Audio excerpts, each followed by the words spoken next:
जळगावच्या तांबापुरामध्ये 2 गटात दगडफेक झाली आहे। क्रिकेट आणि जुगार खेळण्याच्या वादातून राडा झाला। दगडफेकीत दोन्ही गटातील 7 ते 8 जण जखमी झाल्याची माहिती आहे। घटनास्थळी पोलीस बंदोबस्तात वाढ करण्यात आली आहे।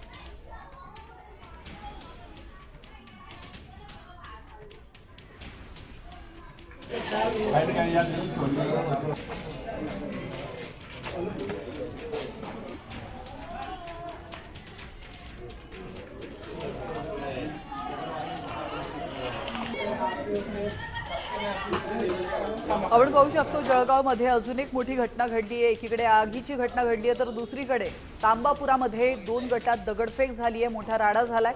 अतिशय क्षुल्लक कारणावरून या 2 गटामध्ये दगडफेक झाल्याची माहिती मिळते। क्रिकेट आणि जुगार खेळण्याचा हा वाद होता, त्यातून भांडण झालं आणि या भांडणाचा पर्यवसन राड्यात झालं।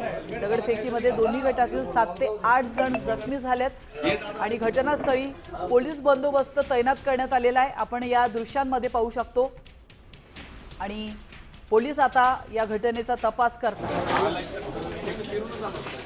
त्यावेळेस मेरून तलावाच्या खाली जो जेके पार्क आहे त्या ठिकाणी क्रिकेटची मॅच दर रविवारी खेळली जाते।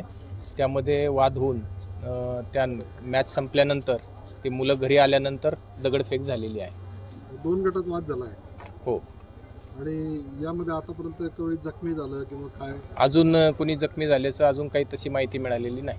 नागरिकांना काय आव्हान असणार आहे आपलं? नागरिकांना आव्हान कोणताही गैरसमज करून घेऊ नये। सर्व सुरळीत चालू आहे। ते जे मुलांचे वाद झालेले आहेत ते दर रविवारी एकमेकांसोबत क्रिकेटची मॅच खेळत असतात। देश विदेशातील प्रत्येक घडामोडींचे लाईव्ह अपडेट मिळवण्यासाठी आता साम टीव्हीच्या सर्व सोशल मीडिया प्लॅटफॉर्मला लाईक, फॉलो आणि सबस्क्राईब करा। तसंच सर्व नोटिफिकेशनसाठी बेल आयकॉन प्रेस करायला विसरू नका।